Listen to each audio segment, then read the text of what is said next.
Hey guys, tonight we begin with the disastrous legacies and questionable parenting skills of some of the worst fathers in medieval history. Men who, by all accounts, should have come with warning labels. So before you get comfortable, take a moment to like the video and subscribe, but only if you genuinely enjoy what I do here. And let me know in the comments where you're tuning in from and what time it is for you. It's always fascinating to see who's joining us from around the world. Now dim the lights, maybe turn on a fan for that soft background hum, and let's ease into tonight's journey together. You might know King John as the villain in every Robin Hood story ever told. But what you may not know is that he was also a world-class contender for least emotionally available father of the 13th century. And that's saying something in an era where parenting was mostly yelling and arranging strategic marriages before your kid hit puberty. John ascended the English throne in 1199, and within weeks he managed to alienate pretty much everyone. Barons, nobles, the Pope, his own mother, and eventually his own children. His legacy as a father is a perfect mix of neglect, selfishness, and the occasional felony homicide. Let's start with the charming story of his nephew, Arthur of Brittany. Arthur had a claim to the throne, and unfortunately, John had a claim to rage. So he captured the teenager and, allegedly, starved him to death in a castle dungeon. Parenting tip: if your solution to family rivalry involves medieval torture, you've probably crossed a line. But John didn't reserve his dysfunction for extended family. His own son, Henry III, inherited a realm so financially broken and politically unstable that it was basically the medieval version of a flaming trash cart. And to make things worse, John imprisoned Henry's mother, his own wife, for nearly a decade. Because nothing says domestic stability like locking up the mother of your heir in a tower while you lose wars. He taxed the nobles into open rebellion, lost most of his French territories in a single tantrum disguised as a campaign, and eventually got forced to sign the Magna Carta, which he immediately ignored, because rules are for peasants. To the outside world, John was a tyrant. But to his children, he was an absentee landlord with a temper and a crown. He wasn't nurturing. He wasn't wise. He was, at best, the medieval equivalent of a dad who misses your birthday because he's off losing Normandy again. So when we say worst dad in medieval history, John sets the tone. He didn't just fail at fatherhood, he weaponized it. Ivan the Terrible wasn't just bad at parenting. He set the bar so low it tunneled under the foundations of Russian history.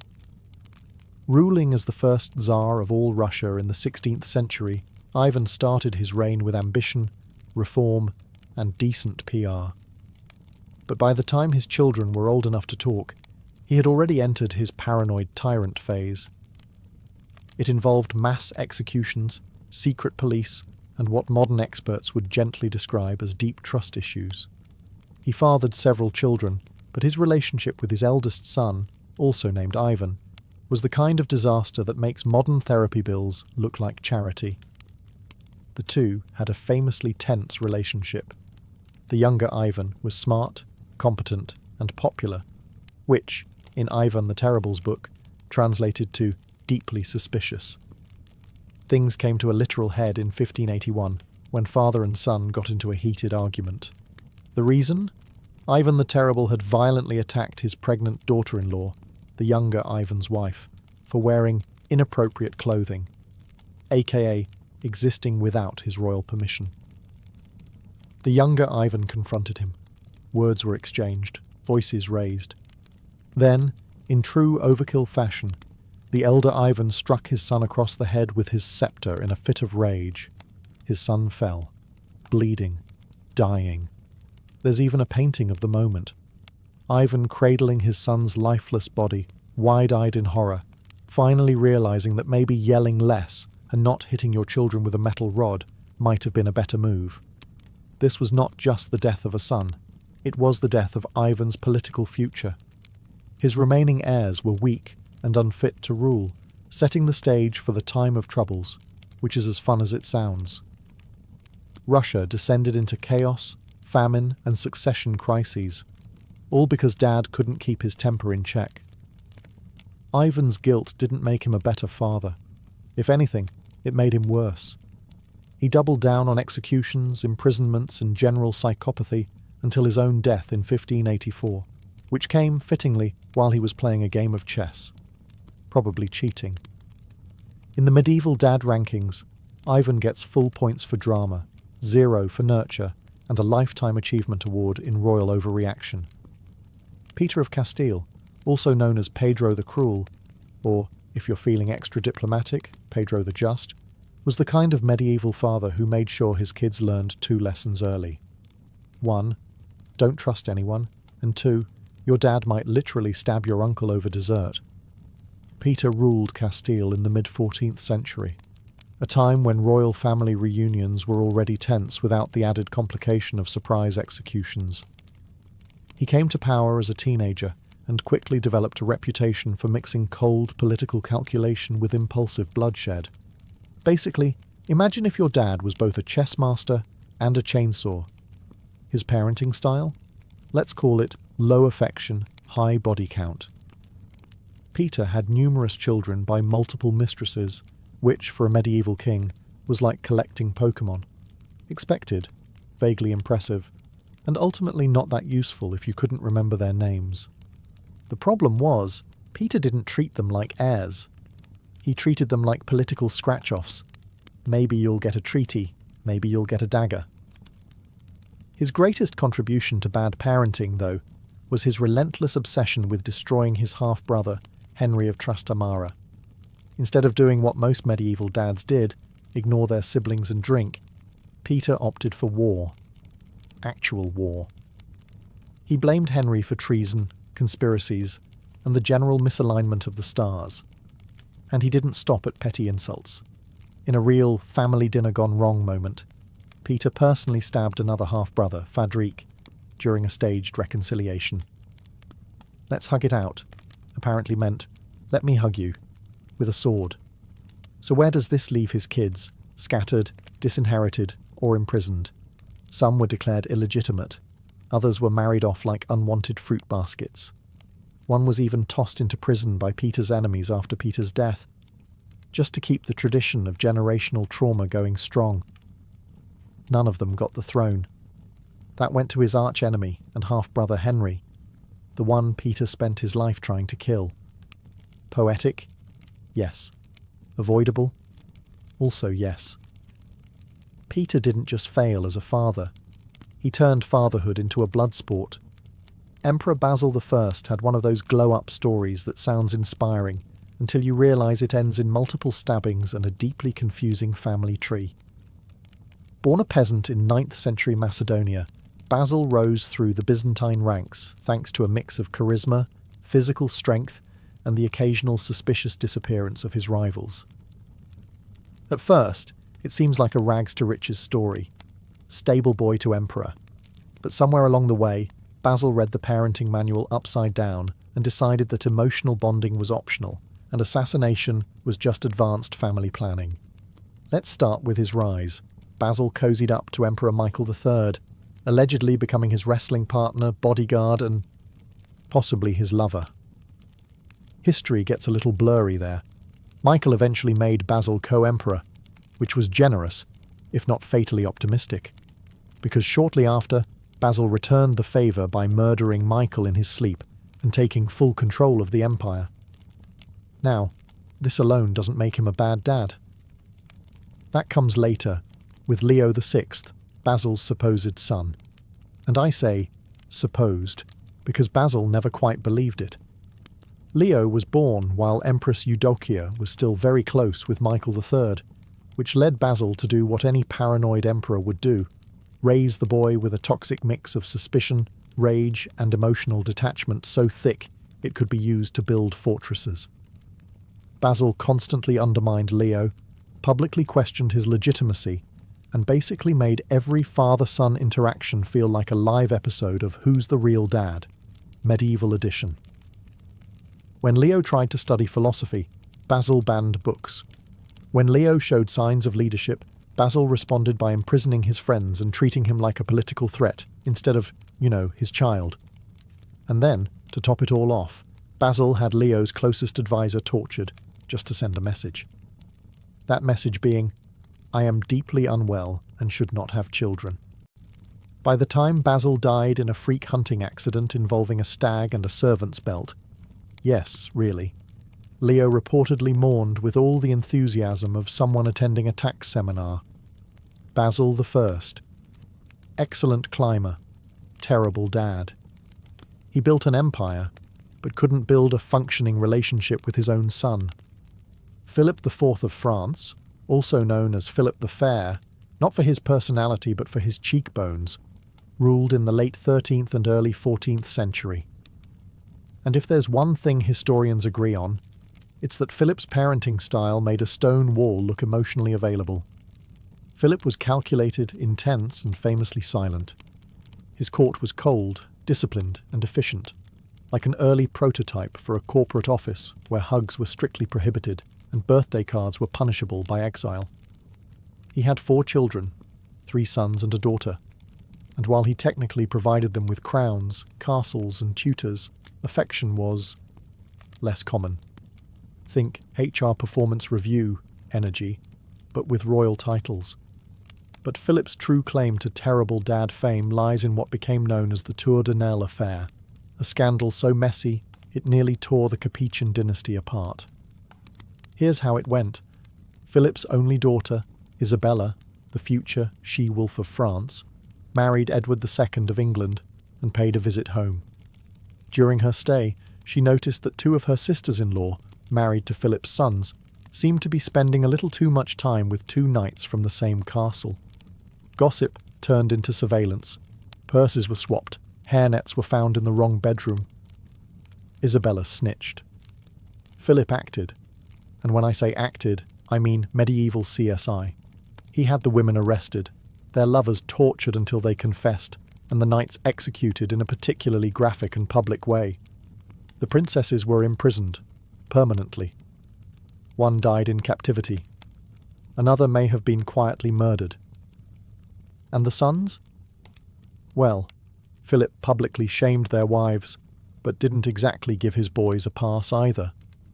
The scandal undermined the royal image, and Philip's response was to basically shut down emotionally and go back to micromanaging his coinage reforms.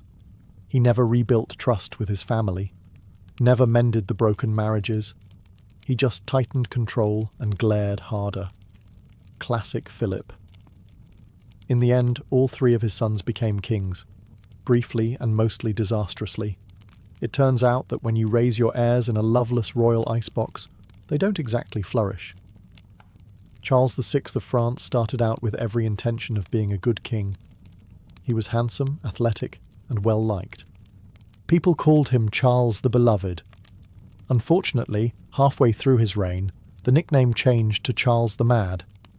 And for once, medieval nicknames weren't exaggerating. It began with small things: memory lapses, paranoia, the occasional screaming episode. Then came the infamous incident in 1392, when Charles suddenly turned on his own knights during a march and tried to murder them in the forest. He killed several men before being restrained, which was probably not the team-building exercise they'd hoped for. From there things spiraled. Charles began experiencing full mental breaks. At one point, he believed he was made of glass and would shatter if touched. He forgot his own name, his position, and, most relevantly, that he had children.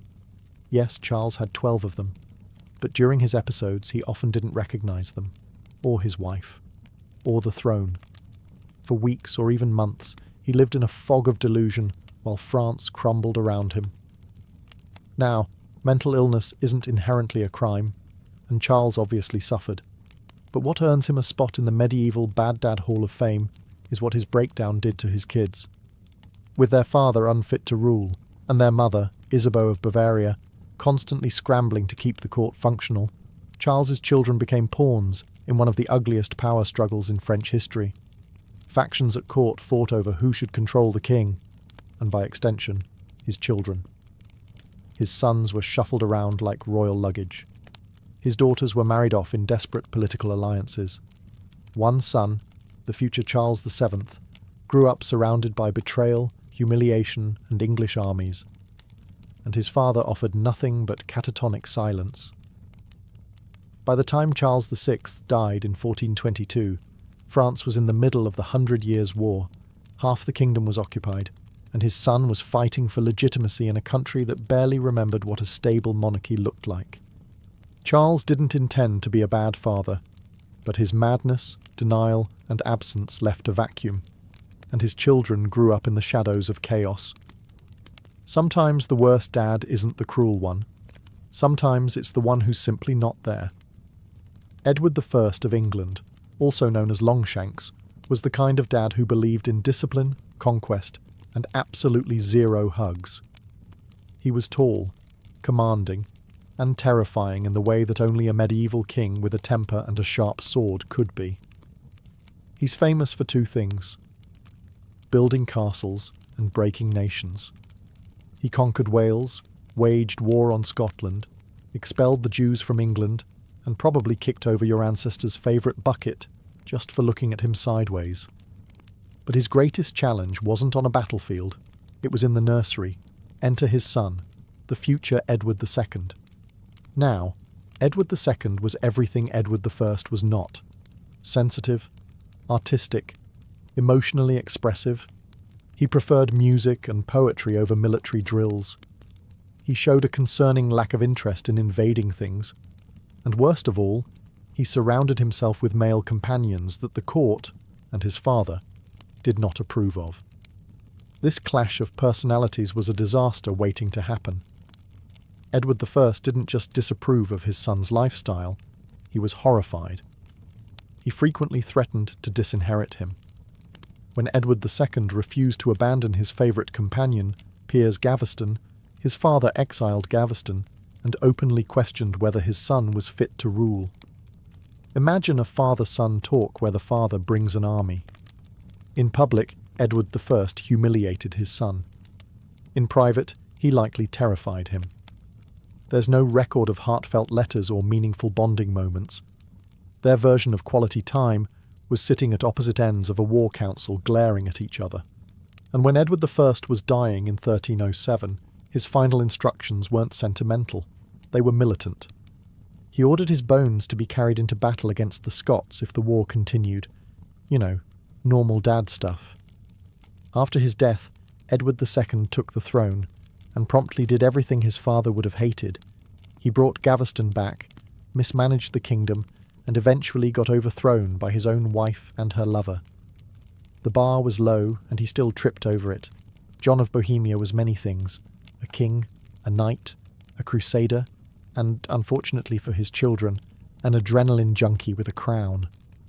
Born in the early 14th century, John was one of those medieval dads who thought parenting meant leaving your kids a shiny title and several active war zones. He became King of Bohemia in 1310, married into power, and had multiple children, including his most famous son, Charles IV, future Holy Roman Emperor.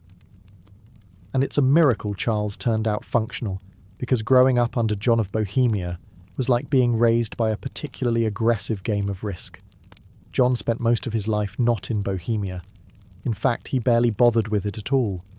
He preferred galloping across Europe on various military campaigns, sometimes for honour, sometimes for politics, and occasionally just because it was Tuesday. He pawned off his governing duties and his children, leaving young Charles to be raised by strangers, while John jousted his way through France, Italy, and the Low Countries. As a father, he was distant. As a role model, he was, maybe don't do that. But nothing sums up John's parenting legacy like his grand finale at the Battle of Crécy in 1346. By then, John was completely blind. Not metaphorically, actually blind. Most people would see this as a good excuse to retire. John saw it as the perfect opportunity to charge into battle on horseback, tied between two other knights, so he could ride in one final blaze of glory. And he did. Right into a wall of English arrows. He died, obviously. But not before becoming a chivalric legend.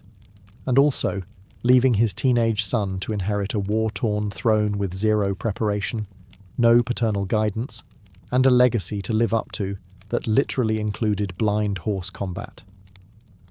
John's idea of fatherhood was simple. Make bold moves, ignore your children, and die in a way that guarantees you'll be quoted by poets but cursed by your heirs. Charles IV would later become one of the most effective rulers in European history, which is even more impressive when you realise he had to unlearn everything his father never taught him. William the Conqueror is best known for winning the Battle of Hastings in 1066 and turning England into his personal renovation project. But while he was busy rewriting British history, he also managed to write one of the more dysfunctional chapters in medieval fatherhood. Born illegitimate, the son of a duke and a woman politely described as not his wife, William rose to power the hard way, through war, intimidation, and a deeply repressed sense of affection.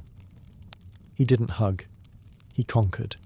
He had at least 9 children with his wife Matilda, including 4 sons who all, at some point, wanted to be king. Unfortunately, William only had one throne and an intense inability to communicate without shouting. His heir, Robert Curthose, a nickname that roughly translates to short pants, which is probably not how you want to be remembered, was the eldest son and expected to inherit Normandy. William, however, had reservations. Possibly because Robert was impulsive, arrogant, and once started a street brawl with his own brothers. Classic sibling bonding. Robert eventually demanded more power. William said no. Robert rebelled. William laid siege to the castle his son was hiding in. Yes, he besieged his own child. The medieval version of grounding your kid with trebuchets. During one battle, Robert even unhorsed his father and wounded him, before realising who it was. William's reaction? Absolute fury. Not because of the injury, but because being knocked off your horse by your own son was, frankly, embarrassing. He eventually forgave Robert, but never quite trusted him again. Instead, William divided his lands awkwardly, Normandy to Robert, England to his second son William Rufus, and everyone else got some lands and emotional scars. The division sparked decades of civil war, brother-on-brother fighting, and at least one royal murder mystery. William's inability to manage his sons, or teach them how to rule without using swords, left a legacy of chaos that outlived him by generations. In short, William the Conqueror built a kingdom but forgot to build a functioning family. His children inherited crowns, castles, and the unresolved rage of a dad who parented like he was still on a battlefield. Charles the Bold, Duke of Burgundy, spent his entire life trying to live up to his name, and as far as names go, bold doesn't exactly encourage subtle parenting. If anything, it demands drama, and Charles delivered, repeatedly, at full volume. Born in 1433, Charles inherited the wealthy and powerful Duchy of Burgundy from his father, Philip the Good, who, as his name suggests, was fairly competent and gave Charles an enormous inheritance. Armies, cities, political alliances, and, unfortunately, expectations. Charles had one daughter, Mary of Burgundy, and his approach to fatherhood was something between chessmaster and medieval helicopter parent. He had no sons, which gave him anxiety, and he poured all of his dynastic hopes into Mary like she was a medieval spreadsheet with legs. Instead of preparing her for rule, Charles focused on expanding the Burgundian state by starting fights with just about everyone. France, the Swiss, the Holy Roman Empire. If they had a border, he wanted to push past it. He believed he could carve out a shiny new kingdom for himself, with Mary waiting politely on the sidelines to inherit it. Spoiler: this plan went up in flames. Charles was bold, yes, but also reckless. He fought battles he didn't need to fight, insulted allies and underestimated every enemy he had. His final years were a non-stop war tour, ending in the spectacular disaster of the Battle of Nancy in 1477, where Charles charged headfirst into the Swiss army and was killed. His body was found days later, frozen in the snow, half-eaten by wolves, which historians agree is never a great postscript for your parenting resume. The real tragedy? Mary, only 19, was left to clean up the mess. With no preparation, no solid alliances, and every major European power now circling like vultures, she was forced to marry into the Habsburg dynasty to survive, a move that changed the course of European history and made Burgundy a battlefield for centuries. Charles the Bold didn't leave his daughter a legacy. He left her a smoking diplomatic crater and an army of enemies. He wanted to be remembered as a king. Instead, he's remembered as a cautionary tale, and possibly wolf food. If Alfonso XI of Castile had been alive today, he'd have his own reality show, something like Keeping Up with the Illegitimates, or The Royal Bachelor, Iberian edition. Ruling in the first half of the 14th century, Alfonso was a skilled military leader who spent much of his reign fighting off Muslim forces in the Reconquista. On the battlefield, he was decisive and effective. At home, however, he was decisively disastrous as a father, especially if your name wasn't Leonor of Guzman. Let's explain. Alfonso married Maria of Portugal, a proper royal match designed to keep Iberian alliances clean and politically efficient. But Alfonso had zero interest in his wife. He had another woman in mind, Leonor of Guzman, a noblewoman who quickly became his mistress, his confidant, and, eventually, the mother of 10 of his children. 10, not 2, not 4, 10. He was building his own soccer team on the side. These were not hidden children either. Alfonso flaunted them at court. He gave them titles. He gave Leonor estates. He treated the whole thing like a medieval Instagram feed. Here's me with my mistress. Here's me promoting her sons. Here's my actual queen sulking in the background. Maria, understandably, did not appreciate this. The real problem came after Alfonso's sudden death from the Black Death in 1350. His legitimate son with Maria, Peter I of Castile, later known as Peter the Cruel, spoiler alert, became king at the age of 15 and was furious about his father's favoritism. His first major act? Avenging his mother. Peter had Leonor of Guzman arrested and later executed. Not politely, not discreetly. It was brutal and public. The civil war between Peter's supporters and the children of Leonor, his half-brothers, raged for years. All thanks to Dad's inability to keep family and statecraft in separate bedrooms.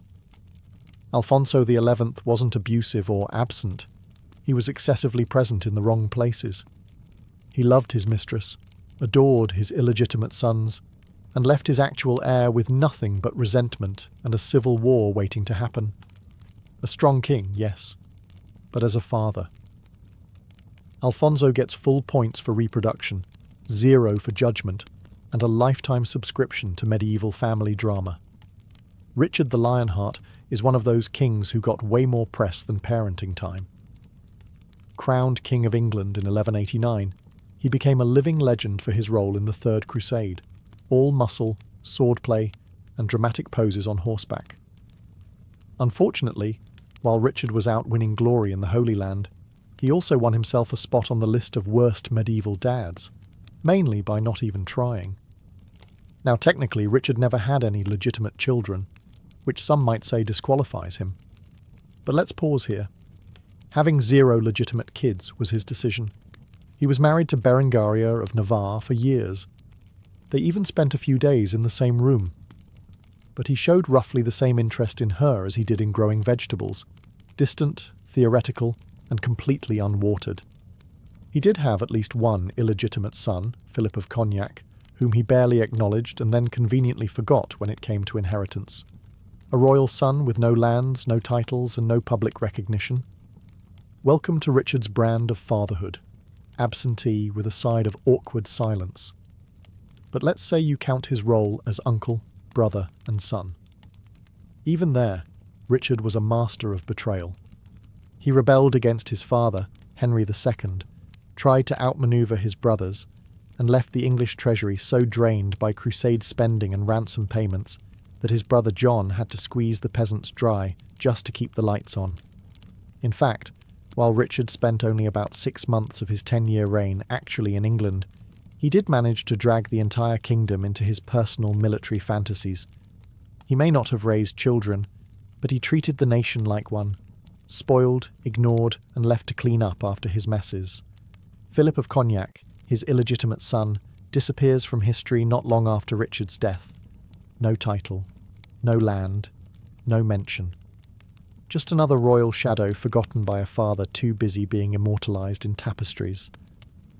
So yes, Richard could lead armies, inspire legends, and pose on coins like a god. But as a father, he couldn't even be bothered to write a will. If you combined Machiavelli with an overbearing helicopter parent and gave him a crown, you'd get Louis XI of France, a man so paranoid he preferred sending letters by carrier pigeon because he didn't trust human messengers. You know, perfectly normal dad energy.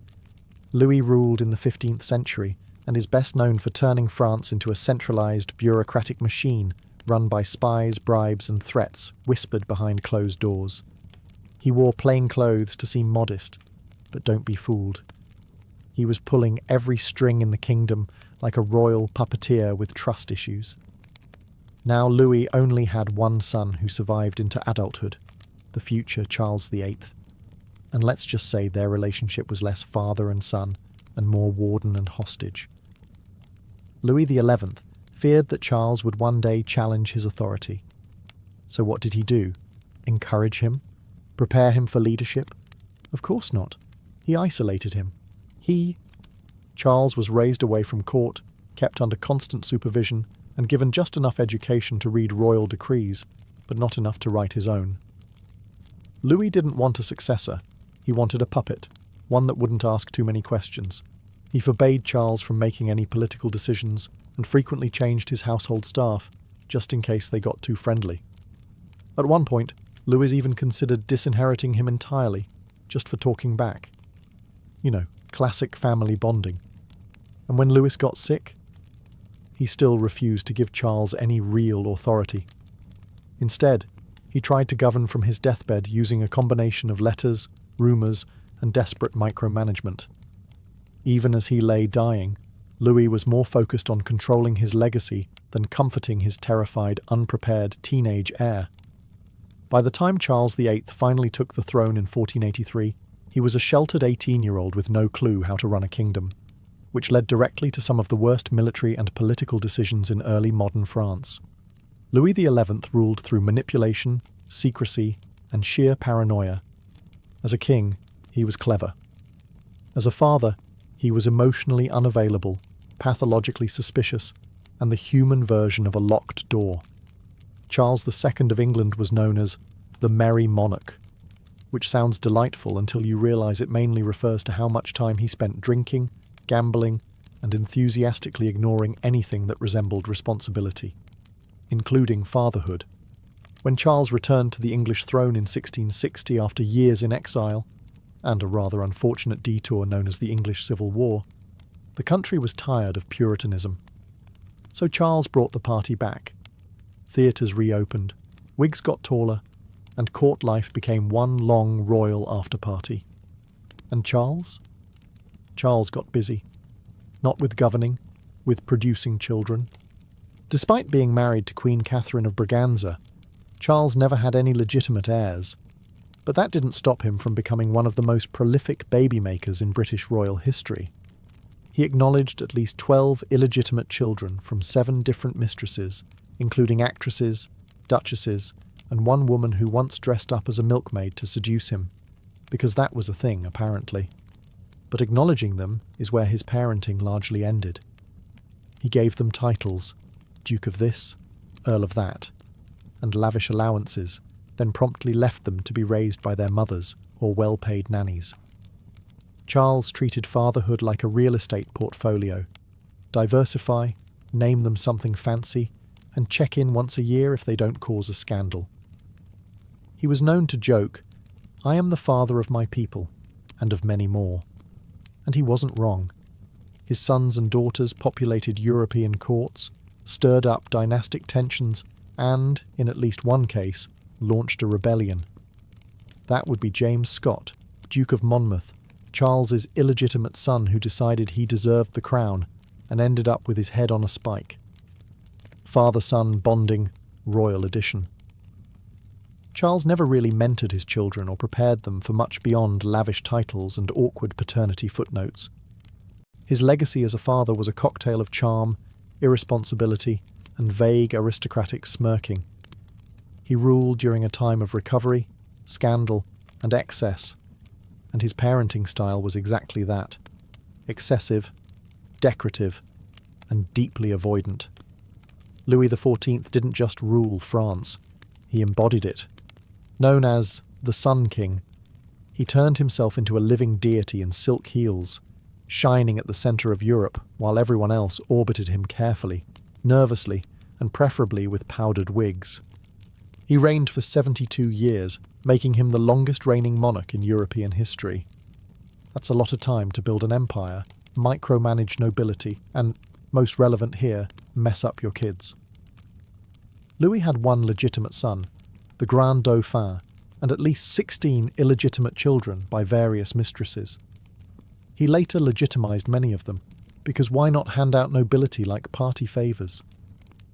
Now, Louis wasn't an absent father. He was omnipresent. He hovered. He controlled everything.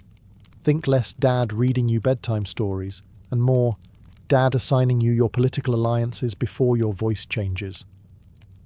The Grand Dauphin, Louis's only legitimate male heir, grew up in the most luxurious prison imaginable, Versailles, surrounded by marble, fountains, and spies. Louis didn't trust him with any real power, which is awkward when your job is literally next king. Every time the Dauphin tried to assert himself, Louis would gently remind him who the actual son in the room was, by undermining his decisions, stalling his education, or just flat out ignoring his advice. The Dauphin never ruled. He died before his father, as did the Dauphin's son, and his son. That's right, Louis XIV outlived 3 generations of heirs, partly because he insisted on bottling power so tightly that his family line suffered from emotional anemia. Meanwhile, Louis's legitimized children weren't exactly raised to challenge him. They were dressed up, paraded around, and used to marry into key noble houses, strategic pawns in silk shoes. Some of them were given absurd amounts of prestige, others faded into the background. None were allowed to outshine him, and most never dared to try. Louis wasn't violent or negligent. He was worse, suffocatingly sovereign. He raised sons and grandsons who bowed before him their entire lives, and had no idea what to do once he was gone. Long before satellites, Doppler radar, or hourly forecasts on your phone, the ancient Babylonians were already peering into the skies for answers. And not just out of idle curiosity. For them, predicting the weather wasn't a luxury, it was a matter of life and death. Crops, harvests, irrigation, and the very survival of cities along the Tigris and Euphrates rivers depended on how well these ancient people could read the signs of the heavens. Babylonian priests, known as Baru, took on the role of proto-meteorologists. But their weather app was the open sky, and their data was written in clay, literally.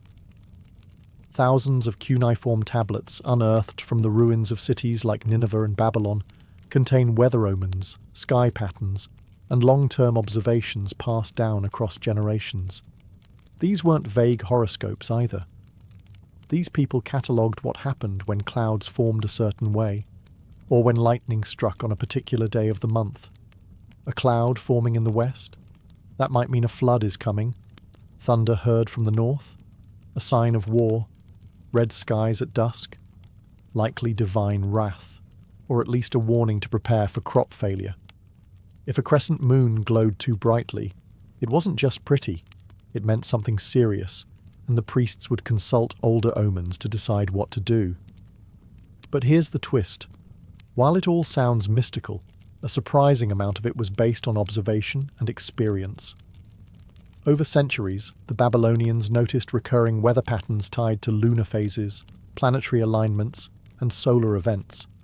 Their weather omens evolved into probabilistic logic. If X happened in the sky, Y usually followed on the ground. And how did they track these phenomena?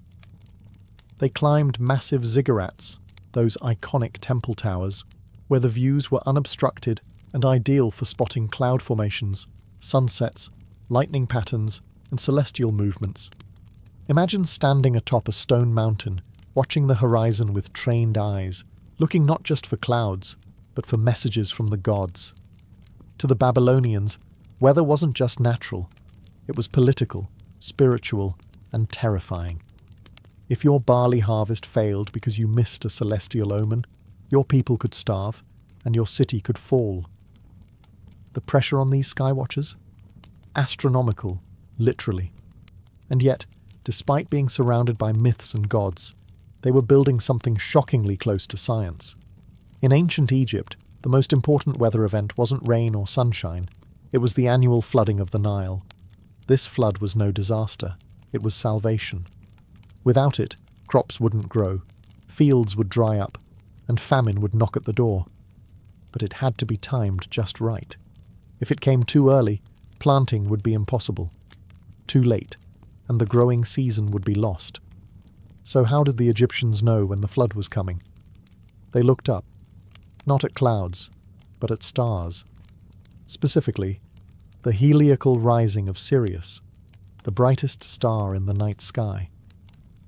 Every year, just before dawn, Sirius would appear on the eastern horizon, rising just ahead of the sun.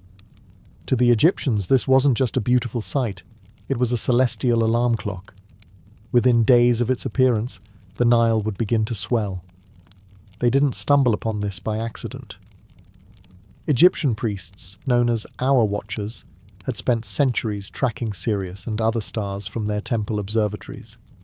They used tall columns, marked with shadow lines, water clocks, and even small handheld instruments to measure time and stellar positions. Their goal wasn't abstract astronomy, it was agriculture. Lives depended on it. When Sirius rose, it also marked the Egyptian New Year, a sacred time of rebirth tied directly to the inundation. The gods they believed controlled this cosmic order. Sothis, the deified version of Sirius, was associated with Isis, the goddess of life and magic, who wept tears into the Nile, causing the flood. The mythology gave meaning, but the star gave the warning. Even their famous calendar system, based on 365 days, was built around these stellar observations. While other ancient cultures obsessed over the moon, Egyptians focused on solar and sidereal time, which allowed them to predict annual cycles with remarkable accuracy. And when the flood did arrive, it was measured using nilometers, stone columns placed in the river to monitor water levels. If the flood was too low, priests would warn of famine. Too high, and they feared destruction. But when it was just right, pharaohs held festivals, praising the divine order of the heavens. In short, Egypt didn't rely on weather forecasts. They relied on a cosmic dance between stars, gods, and the river that gave them life. To predict the future, they simply waited for Sirius to rise. High in the rugged Andes, where the air is thin and the clouds cling to jagged peaks, ancient Andean farmers faced a brutal reality. Weather determined survival. But without stars clearly visible year-round or sprawling rivers like the Nile, they had to develop their own systems. And surprisingly, some of their most trusted meteorologists had forelegs, fur, and hooves. In the Andean highlands, farmers carefully watched the behavior of llamas, alpacas, and even guinea pigs to detect coming weather shifts. If llamas rolled aggressively or changed their grazing patterns, that could mean a cold snap was on the way. When guinea pigs became more restless than usual, it was sometimes interpreted as a signal of incoming storms. Andean people believed animals, being more attuned to the earth, could sense subtle environmental changes before humans could. But it wasn't just about animals. These communities, especially the Quechua and Aymara peoples, combined animal observation with deep sky law and landscape awareness. For example, they would look to the Yana Fuyu, or black clouds, dark patches in the Milky Way visible during certain seasons. These cloud-like silhouettes weren't made of stars, but of interstellar dust, and Andean skywatchers believed their shapes predicted rainfall. A larger llama shape in the sky meant plentiful water. A distorted or faint one, drought was coming. They also examined the snow lines on nearby mountains. If the snow melted too fast, it could signal a dangerously dry season. If it clung to the peaks longer than usual, it might mean floods. The entire Andean worldview was based on reciprocity with nature. You didn't control the weather, you negotiated with it.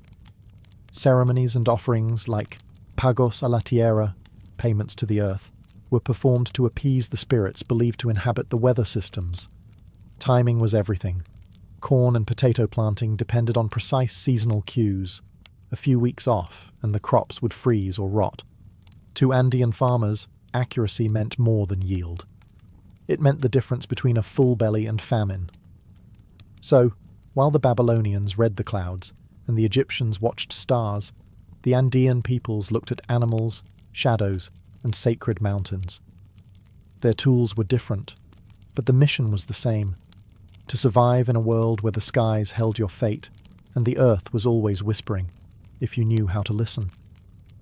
In ancient China, the weather was more than a natural occurrence. It was a reflection of cosmic harmony. The emperor wasn't just a ruler. He was the son of heaven, tasked with maintaining balance between earth and the celestial order. If the skies darkened unexpectedly or drought struck the land, it wasn't just bad luck. It was a sign that something was spiritually out of alignment. The stakes were both agricultural and political. Chinese weather prediction blended natural observation with philosophical cosmology. It all began with the 5 elements theory: wood, fire, earth, metal, and water, and the belief that these forces interacted with the yin and yang energies to influence everything, including the weather. A drought wasn't merely a dry spell, it meant an imbalance in the water element. A sudden storm, perhaps an excess of yang energy. But the Chinese didn't just theorize, they observed. Court astronomers and scholars meticulously recorded patterns in wind direction, cloud formations, seasonal temperatures, and rainfall. These records stretch back to at least the Shang dynasty, around 1600 BCE, when oracle bones were used to divine both royal affairs and climate conditions. Tortoise shells were cracked in fires, and the resulting lines were interpreted to predict rainfall or storms. Clouds were especially important. The ancient Chinese categorized them, no, not cumulus or cirrus, but as signs of the celestial dragons. Dragons represented the forces of water and weather, especially rain. A curling, snake-like cloud in the east? That meant good fortune and rain. Red clouds at dusk, on the other hand, were often seen as omens of war or unrest. They even developed early meteorological instruments. By the Han Dynasty, they were using water clocks and rudimentary wind vanes. Later on, the Chinese would invent devices like the seismoscope and early versions of the rain gauge, centuries ahead of their European counterparts. And when things went wrong, when floods wiped out villages or locusts followed droughts, it wasn't just a tragedy, it was an existential crisis for the emperor. These events could trigger revolts, as the people saw them as proof that heaven had withdrawn its mandate. The skies weren't just nature, they were law. So while the Chinese didn't rely on animals or just the stars, they had their own unique system, a marriage of empirical observation, philosophical balance, and dragon cloud poetry. And if you wanted to rule China, you'd better know what the wind was whispering. In ancient Greece, weather prediction began to peel away from the gods and steer towards something we'd recognize today: logic. That doesn't mean the Greeks abandoned divine explanations altogether. Zeus was still flinging thunderbolts. But a handful of thinkers began asking dangerous questions. What if the skies weren't ruled by temperamental gods, but by natural laws? Enter Anaximander, Aristotle, and a cadre of early philosophers who tried to explain weather without divine intervention. Anaximander, one of the earliest, proposed that rain and wind were caused by the sun evaporating moisture from the earth, a concept that wasn't terribly far from reality. Then came Aristotle, who basically wrote the ancient version of a weather textbook. Meteorologica. In Meteorologica, Aristotle didn't just describe clouds or rain. He tried to classify the entire natural world: winds, earthquakes, lightning, even celestial phenomena, based on observable patterns. He argued that air, water, earth, and fire combined in different ways to create storms, snow, and heat waves. Sure, some of it was wrong. He thought comets were dry exhalations that caught fire, but the effort itself was revolutionary. Greek farmers, meanwhile, didn't wait for Aristotle's lectures to finish before planting their olives. They relied on calendar-based knowledge, passed down through generations. One famous example is The Works and Days by Hesiod, a poetic farming manual written around 700 BCE. It told farmers when to plant, when to harvest, and what signs to watch for. If cranes were migrating south, winter was near. If Orion rose early in the morning, it was time to prune vines. The Greeks also paid close attention to wind patterns, especially sailors. The Etesian winds, regular summer winds in the Aegean, were predictable enough to plan voyages. Harbours, trade routes, and even temples were built with these patterns in mind. This kind of empirical, experience-based knowledge coexisted with more philosophical speculation. And yes, omens still played a role, particularly among rural folk. A howling dog at night or a moon ring could still send shivers down a farmer's spine. But compared to their neighbours, the Greeks made a bold leap. They believed nature could be studied, not just worshipped. In ancient India, predicting the weather was less about scanning clouds and more about understanding vast cyclical forces. The subcontinent's agriculture depended heavily on one thing: the monsoon. If it arrived late or brought too little rain, crops would fail. If it came too early or with too much intensity, floods would destroy entire villages. This delicate balance gave birth to one of the most detailed early systems of seasonal prediction. The earliest weather lore in India comes from the Vedas, sacred texts composed over 3,000 years ago. These hymns, chants, and rituals didn't just praise the gods. They encoded generations of observational knowledge. One of the most important deities was Indra, god of storms and rain, who rode the clouds and released monsoon torrents with his thunderbolt. When Indra was pleased, the rains came. When he was angry, droughts followed. But the Vedic seers weren't passive worshippers. They were also keen observers of seasonal cycles, or ritus. The Indian year was divided into 6 ritus, each tied to specific atmospheric changes. Farmers learned to associate certain blooms, bird migrations, and insect patterns with the approach of monsoon rains. For example, if the katak flower bloomed early, it meant heavy rains were likely. If frogs croaked more often at night, farmers took it as a reliable sign that the wet season was close. The ancient Siddhantic texts, which came later, incorporated even more rigorous astronomical frameworks. Scholars like Varahamihira, writing in the 6th century CE, compiled manuals that blended astrology, star movements, and environmental cues to forecast weather events. In his work Brihat Samhita, Varahamihira outlined over 100 indicators for predicting rain, ranging from the colour of the sky at sunrise to the movements of snakes and ants. These weren't vague predictions either. Monsoon forecasting involved solar and lunar calendars, the study of planetary conjunctions, and long-term sky watching to find patterns. The goal wasn't just to understand the weather, but to live in harmony with it. Agriculture, temple construction, festivals, and even royal decisions were often timed with these seasonal insights.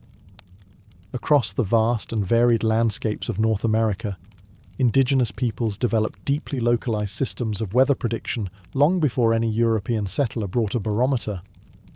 From the Arctic tundra to the plains, deserts, and coastal forests, Native American tribes tuned into the environment with extraordinary precision. Because when you live off the land, forecasting is survival. There was no single uniform system across tribes, of course. Each community responded to its specific environment. For the Plains tribes, like the Lakota or Blackfoot, watching the behavior of buffalo herds was a key indicator. If the animals clustered tightly or changed grazing routes suddenly, A storm was believed to be imminent. In some cases, the way birds flew, particularly geese, hawks, or ravens, was used to predict seasonal shifts. A low, fast flight often meant a storm was approaching. A high, meandering flight. Fair weather. The Hopi of the American Southwest, living in one of the driest regions on the continent, relied on both astronomy and animal behavior. The sighting of certain insects, like ants building unusually tall mounds, indicated upcoming rain. The Hopi calendar was also guided by the rising of key constellations. The appearance of the Pleiades at dawn signaled the time for planting corn. Like the Egyptians with Sirius, the Hopi used the heavens to guide agriculture. Meanwhile, in the Pacific Northwest, the Tlingit and Haida watched the sea. The colour of the water, the movement of schools of fish, and even the texture of morning fog were all pieces of a natural puzzle. Whales appearing earlier in the season than usual? A harsh winter might be on the way. Salmon running late? A dry summer was likely. Some tribes went beyond mere observation and practiced ritual forecasting, blending spiritual traditions with environmental awareness. In some Iroquois communities, special weather songs were sung to honor the spirit of thunder, while Cherokee shamans interpreted cloud shapes during sacred ceremonies to determine the next planting period. What united all these approaches was intimacy with nature. This wasn't weather prediction in the modern scientific sense, it was weather relationship. Observation wasn't separate from belief. It was part of a reciprocal worldview where humans, animals, and the sky were all family. Far from any continent scattered across the vast Pacific, the ancient Polynesians developed one of the most astonishing systems of environmental navigation and weather forecasting the world has ever seen. These seafaring people didn't just predict weather for farming. They did it while sailing thousands of miles in open canoes, with no instruments, no maps, and no written language. How did they survive? They read the ocean like a book. Polynesian navigators, or wayfinders, trained from childhood to notice subtle changes in wind patterns, wave refraction, cloud formations, and even the flight paths of seabirds. A skilled navigator could tell a storm was coming, not from thunderheads or dark skies, but from how the swells under the boat shifted slightly in rhythm. A sudden change in the scent of the air or the colour of the horizon might mean a squall was approaching. Clouds were also crucial. Certain types of clouds, like cumulus clouds that formed over islands during the day, were used not just for locating land, but for anticipating local weather. If the cloud had a sharp vertical shape in the morning, it might mean clear skies. If it flattened and darkened toward evening, rain and rough seas could follow. And then there were the stars. Polynesians didn't just stargaze for beauty, they memorized the entire celestial sphere, learning dozens of star paths that helped them judge their location and orientation. But those same stars also gave hints about the seasons. When Antares rose just before dawn, it signaled the approach of the cyclone season in parts of the South Pacific. Star risings and settings were carefully correlated with wind shifts and rainfall patterns. Their knowledge wasn't written, it was embedded in chants, songs, and oral stories. Learning to navigate was less about formulas and more about absorbing patterns, repeating them until they became second nature. These living maps included weather signs as part of the route. Even ocean colour was a cue. A sudden shift from deep blue to greenish water might signal a coral reef or shallows, but also warmer currents and increased storm potential. Every detail mattered. Every change in nature was a message. As modern humans scroll through weather apps and glance at satellite images before stepping outside, it's easy to forget that for most of history, the weather wasn't predicted. It was felt, observed, and feared. And yet, across the ancient world, from Babylon to the Andes, people managed to build entire systems of survival from what they could read in the skies, the soil, the stars, and even the animals around them. What united all these ancient forecasting traditions was intimacy. Whether it was a Babylonian priest standing atop a ziggurat interpreting thunder, or an Andean farmer watching a llama's behavior, weather prediction wasn't some distant scientific abstraction. It was personal. It was ancestral. And it was urgent. Modern meteorology, built on physics, data models, and technology, owes a surprising debt to these ancient systems. The Egyptians tied the rising of Sirius to the Nile's flood, essentially discovering a seasonal astronomical trigger. The Chinese tracked wind patterns and categorized cloud types. Indian scholars documented climate behaviors with alarming precision in texts still studied today. Even Aristotle's Meteorologica, despite its flaws, became foundational in Western thought for centuries. But perhaps the most enduring lesson from the ancients isn't about accuracy, it's about attunement. These civilizations didn't just predict the weather, they respected it. They wove it into religion, ritual, poetry, and politics. Weather wasn't just something that happened, it was something that spoke, and that worldview might be worth reclaiming. As we face a modern climate crisis, rising temperatures, erratic rainfall, disappearing seasons, we might do well to borrow a bit of that ancient humility. The Babylonians didn't think they controlled the skies. The Polynesians didn't try to dominate the ocean. They adapted, listened, and treated nature as a partner, not a problem. Today's forecasts can tell us if it'll rain next Thursday, but they can't tell us how to live with the land or how to pass that knowledge down through stories, songs, and signs. The ancients knew something we've largely forgotten, that survival isn't just about knowing the weather, it's about belonging to it. By the year 44 BCE, Julius Caesar was the most powerful man in the Roman world, and possibly the most dangerous. He wasn't born a king, but he acted like one. His meteoric rise from a bankrupt aristocrat to the apex of Roman politics had been paved with cunning, military brilliance, and just the right amount of ruthless charm. His greatest military achievement, the conquest of Gaul, turned him from a popular general into a living war god. For nearly a decade, Caesar had led Roman legions across what is now France, Belgium, and parts of Germany, amassing unimaginable wealth and loyal soldiers who would follow him into the underworld if he asked. When the Senate tried to strip him of command in 49 BCE, Caesar didn't retire quietly. He crossed the Rubicon River, a literal act of treason, and marched on Rome. It was the point of no return. In the ensuing civil war, he crushed his rival Pompey, scattered the Senate's forces, and eventually returned home to Rome, not just as a victor, but as a ruler. He was granted the title Dictator Perpetuo, dictator in perpetuity, a term that made traditionalists squirm. This wasn't just a temporary emergency measure. This was permanent, and that was a problem. Once back in power, Caesar began to reshape the state. He expanded the Senate, but filled it with loyalists. He reduced debts, restructured the calendar into what would become the Julian system, and offered citizenship to foreigners. He acted quickly and boldly, cutting through the old bureaucracy like a blade. To the common people, he was a hero. To the Senate aristocracy, a warning siren. They watched nervously as Caesar paraded through Rome in a purple toga, a colour reserved for royalty. They grimaced when he sat alone in a golden chair at the front of the Senate. Statues went up. Coins were minted with his face. Priests declared him a living god. At a public festival, Mark Antony even offered him a crown. Caesar refused, but only after dramatic hesitation. To his enemies, the signs were clear. Julius Caesar wasn't just consolidating power, he was laying the groundwork for monarchy.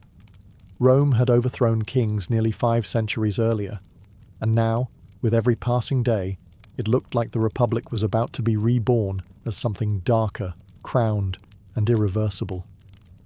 While Caesar basked in glory, his enemies were sharpening their knives, figuratively at first, then quite literally. In the marbled halls of Roman villas and the smoky corners of taverns, whispers of discontent turned into concrete plans. To many senators, Caesar's concentration of power wasn't reform, it was tyranny. And tyrants, according to Roman tradition, could be removed, permanently. The conspiracy didn't spring from the political fringes. It came from the heart of the Roman elite. Leading the charge was Gaius Cassius Longinus, a seasoned general and a bitter opponent of Caesar's centralization. But the real prize for the conspirators was someone far more symbolic: Marcus Junius Brutus. Brutus was no fringe radical. He was widely respected, famously stoic, and descended from Lucius Junius Brutus, the man who had helped expel Rome's last king centuries earlier. If Brutus joined the plot, it would no longer be treason. It would be tradition. At first, Brutus hesitated. Caesar had forgiven him for siding with Pompey during the Civil War, and even treated him like a surrogate son. But that closeness only deepened Brutus's internal conflict.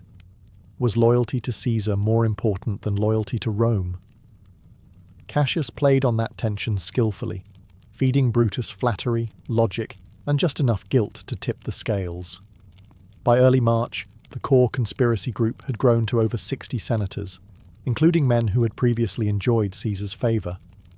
Some were driven by ideology, others by personal grudges or fear of losing influence, but they were all united by one belief: Caesar had gone too far, and the Republic could not survive his reign. They began meeting secretly in private homes and temples, debating the method, the moment, and, most importantly, the message. Caesar was set to leave Rome in a few weeks for a campaign in Parthia. If they didn't act soon, they feared he'd never return, or return with more power than ever. The window was closing. A public assassination would be risky, but it would also be symbolic. And what better place than the theatre of Pompey, where the Senate would meet on the Ides of March? March 15th. They chose daggers, not swords. Speed and surprise would be their only advantages. The conspirators were ready. The Republic, they told themselves, would be saved. What they didn't know is that they were about to plunge it into blood, chaos, and civil war.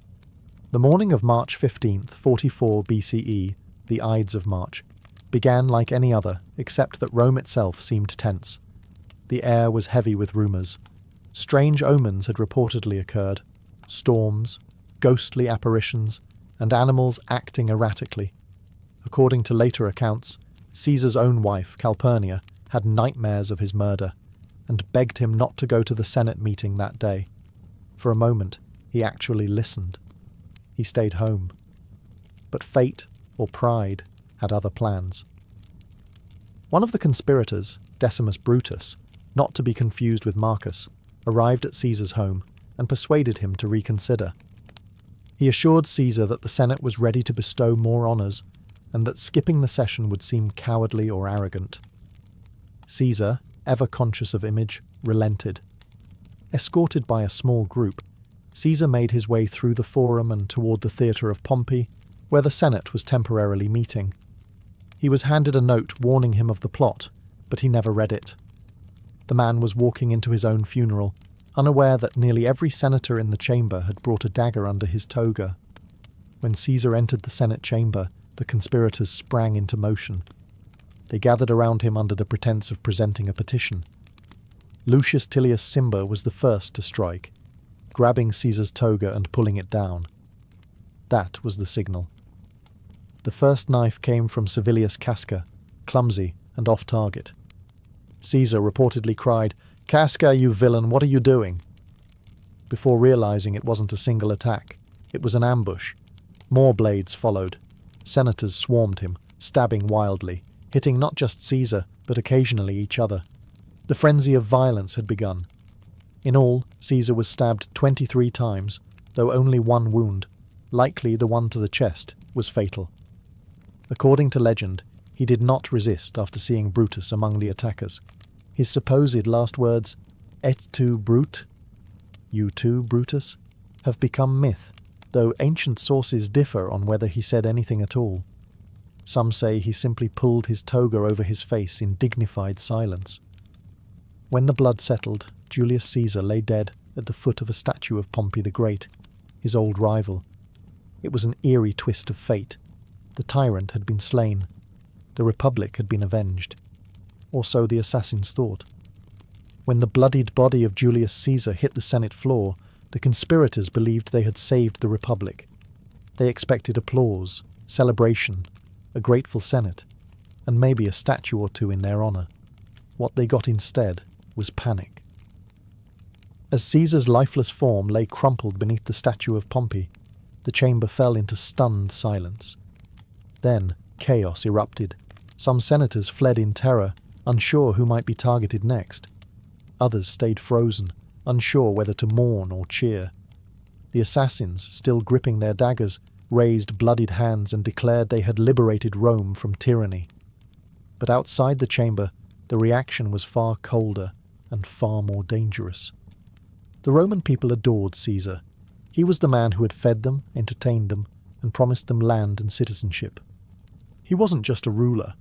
He was a populist icon.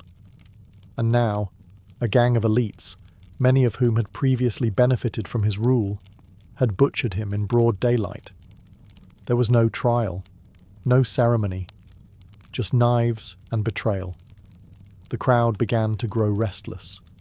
When the conspirators emerged, expecting cheers, they were met with glares and muttered threats.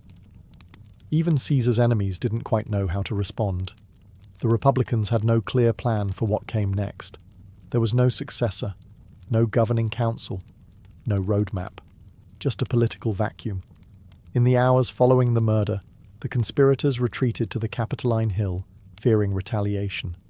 Meanwhile, Mark Antony, Caesar's co-consul and longtime loyalist, moved swiftly to stabilize the situation. Though he had known about tensions, he wasn't part of the conspiracy, and now he held one of the most powerful offices in Rome. Antony brokered an uneasy truce. The Senate would not punish the assassins, and in exchange, Caesar's laws and appointments would remain intact. It was a delicate compromise meant to prevent civil war. But it didn't calm the people. It only delayed the explosion. Caesar's will was unsealed, revealing unexpected news. He had posthumously adopted his grandnephew, Gaius Octavius, later known as Augustus, as his heir. And more incendiary still, he had left generous gifts to the Roman citizens. The people were mourning. The assassins had no plan, and two ambitious men, Antony and Octavian, were about to weaponize Caesar's death. The Ides of March had killed a man. But it had awakened something far more dangerous, a power struggle that would tear Rome apart. If Caesar's assassination had stunned the Roman people, his funeral set them ablaze. Just days after the Ides of March, the city gathered in the Forum to mourn their fallen leader. Caesar's body lay in a gilded coffin, draped in purple and gold, displayed in front of Temple of Venus Genetrix, his claimed divine ancestor.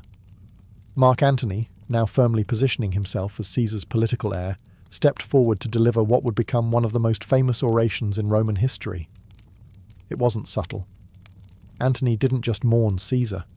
He performed grief. He read aloud Caesar's will to the crowd, revealing that the dictator had left each Roman citizen a generous 300 sesterces and large public gardens from his private estates. The people were stunned. Even in death, Caesar was providing for them. Even in death, he was a man of the people. Then Antony raised the stakes. He lifted Caesar's blood-stained toga, tore it open to display the stab wounds, and pointed to each gash as if reading aloud a charge of treason. Some ancient sources say he even held up Caesar's corpse itself, turning the funeral into a brutal piece of street theatre. The crowd, already angry, became furious. What had begun as a mourning ritual now turned into a full-blown riot. The people rushed through the streets, seized benches and timber from surrounding buildings, and built a makeshift pyre in the Forum itself. As Caesar's body was set ablaze, chaos spread. The crowd turned on the homes of the conspirators, attempting to burn them down. Several were only saved by quick escapes or military protection. Rome was on the verge of civil collapse. The conspirators, now clearly out of favour, realised their worst fear. They had not killed a tyrant, they had martyred a legend. Antony emerged from the funeral as the city's de facto leader, his popularity surging. The Senate wavered, the people raged, and Caesar's young heir, Octavian, was quietly making his way to Rome to claim what had been promised to him. The funeral had not soothed the Republic. It had ignited a firestorm. The Ides of March had been an execution. But the funeral. That was the spark of revolution. Caesar was dead, but his legacy had become immortal. And now it was armed. When Julius Caesar named Gaius Octavius as his adopted son and heir in his will, most people didn't take the teenager seriously. He was just 18 years old, sickly, bookish, and untested. He had no army, no Senate seat, no real political clout. In short, he looked nothing like a threat. But Rome was about to learn that Octavian wasn't just Caesar's namesake. He was Caesar's spiritual successor in every sense. At the time of the assassination, Octavian had been studying in Apollonia, modern-day Albania, preparing to join Caesar on his upcoming Parthian campaign. When news of the murder reached him, he acted with startling speed and clarity. Ignoring advice to stay safe, he sailed straight to Italy and marched toward Rome, not as a general, but as Caesar's son. Not legally yet, but emotionally and politically, he claimed the legacy immediately.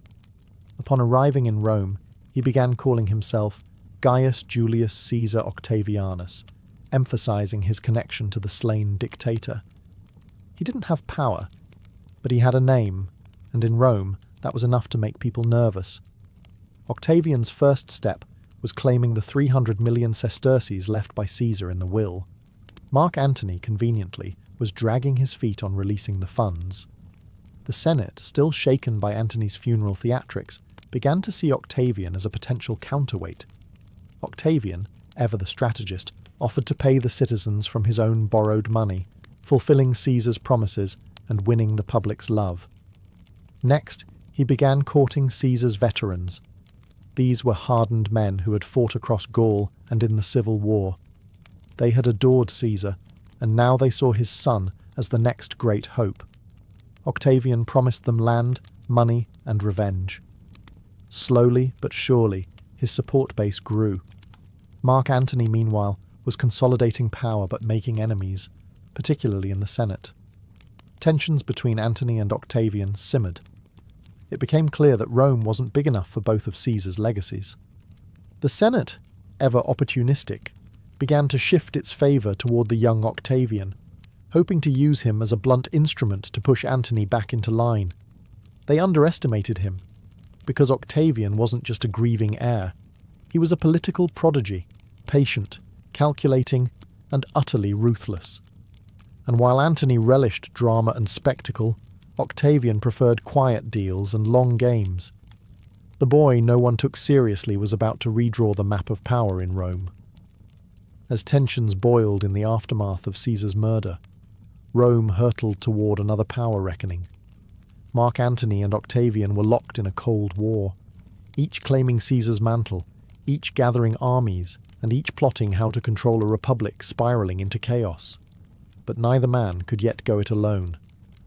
Enter the forgotten third pillar, Marcus Aemilius Lepidus, a seasoned general, and Caesar's former master of the horse. While less charismatic than Antony or Octavian, Lepidus still commanded legions and controlled parts of Spain and Gaul. In a moment of uneasy pragmatism, Octavian, Antony, and Lepidus struck a political bargain, the Second Triumvirate. Unlike the informal alliance between Caesar, Pompey, and Crassus years earlier, this one was official, legally sanctioned by the Senate, and given sweeping powers to restore order. In truth, it was a legalized dictatorship shared between three very ambitious men with wildly different goals. Their first act of business? Revenge. The triumvirs launched a brutal purge of political enemies. They drew up prescription lists, names of senators, equities, and anyone suspected of opposing them. These weren't trials. These were executions. Land was confiscated, families ruined, and blood flowed in the streets of Rome. Even Cicero, the famous orator and outspoken critic of Antony, wasn't spared. Octavian allowed his inclusion on the list, even though Cicero had supported him over Antony. Pragmatism outweighed loyalty. But the real prize was still out of reach, the assassins of Julius Caesar, Brutus, and Cassius. Both had fled east after the murder and were building armies of their own, drawing support from Republican loyalists and provincial governors. The Republic's defenders were preparing for one final stand against Caesar's heirs. In response, the triumvirs began massing their forces. Octavian and Antony marched eastward, leaving Lepidus behind to govern Rome. Their destination? Philippi, in Macedonia. The Republic and the legacy of Caesar were about to collide in full-scale civil war. But already, cracks were showing.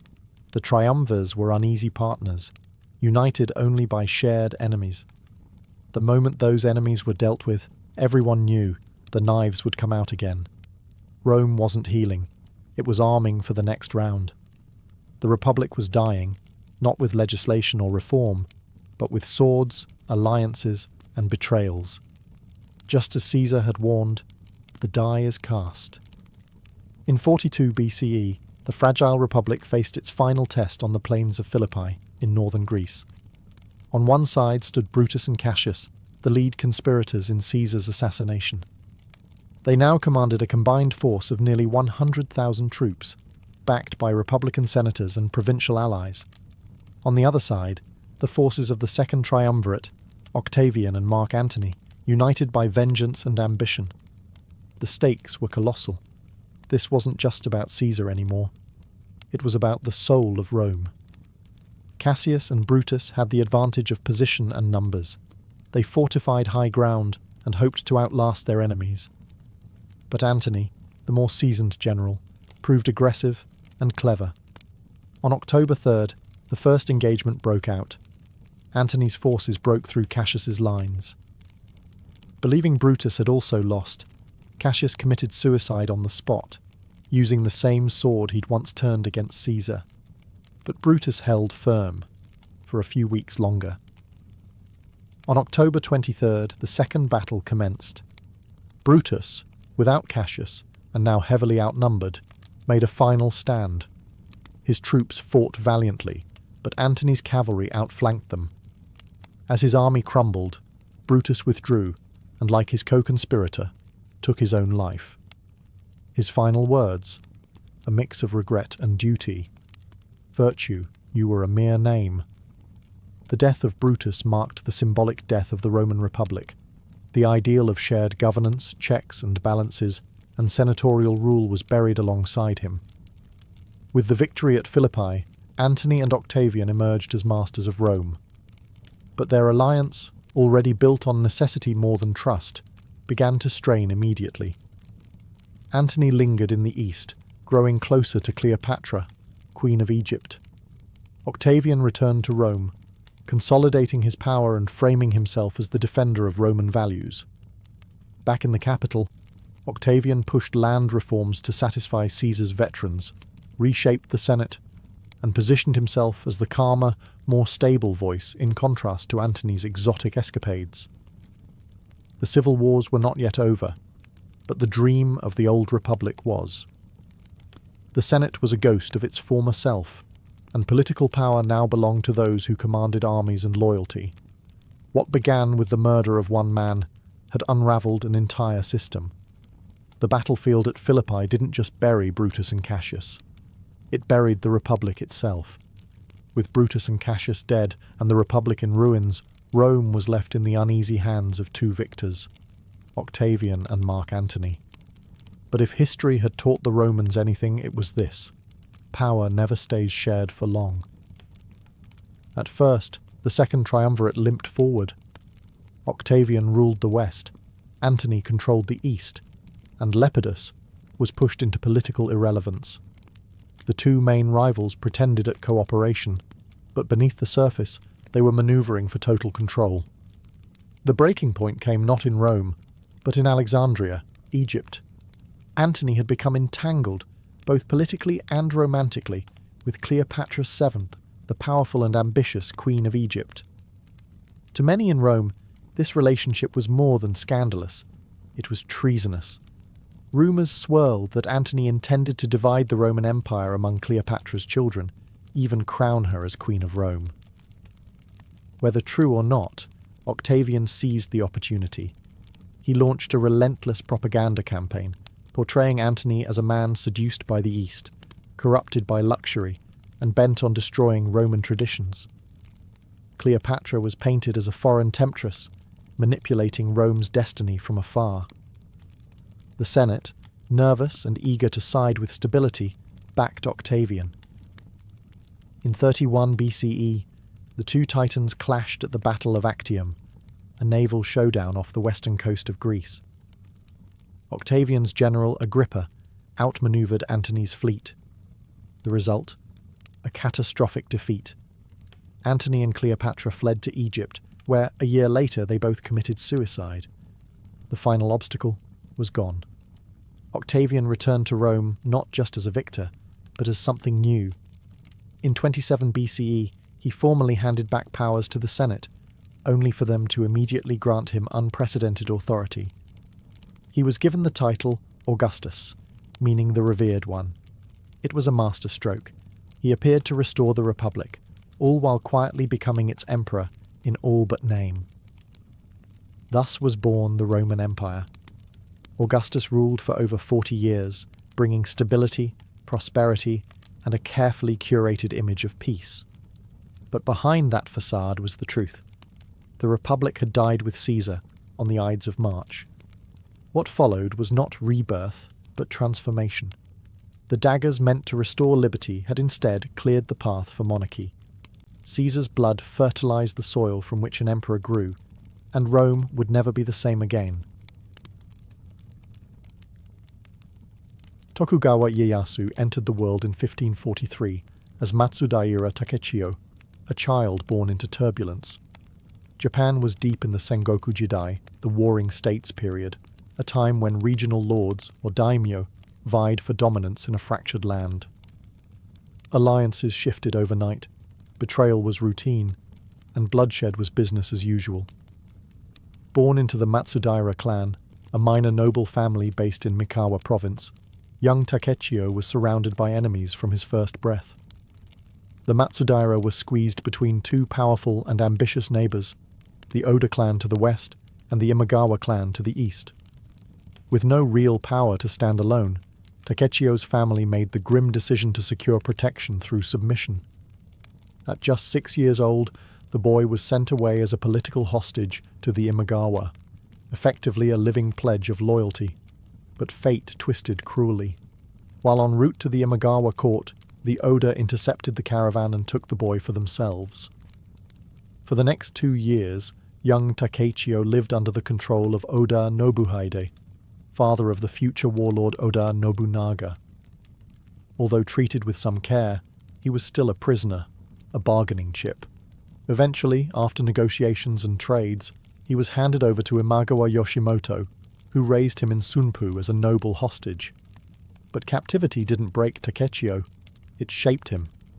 Under the Imagawa, he was educated in classical Chinese texts, martial arts, diplomacy, and the art of war. He was taught how to read people, how to speak with caution, and most importantly, how to wait. While other boys dreamed of glory, he learned the value of patience and positioning.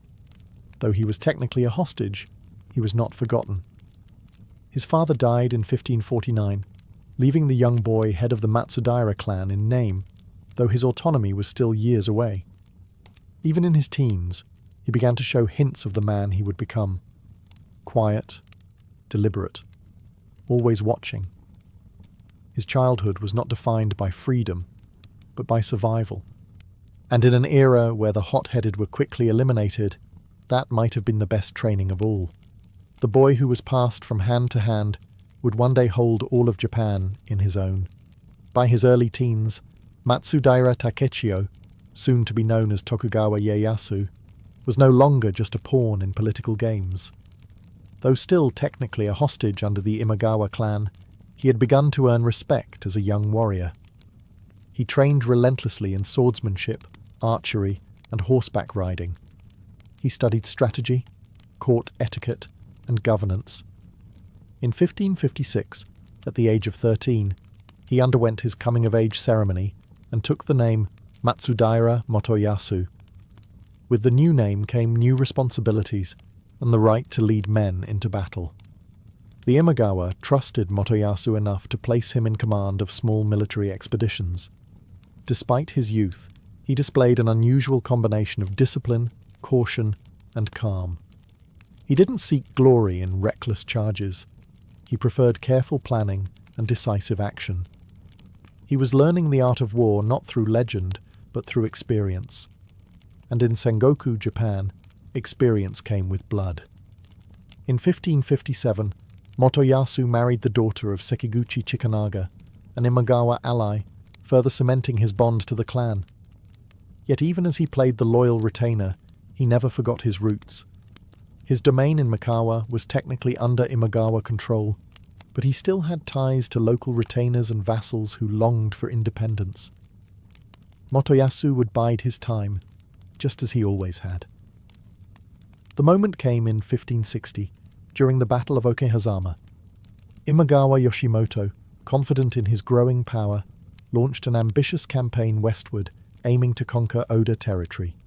The Imagawa army marched with pomp and arrogance, expecting an easy victory. But young Oda Nobunaga, then a relatively unknown warlord, sprung a surprise attack in the midst of a thunderstorm and slaughtered Yoshimoto and his men.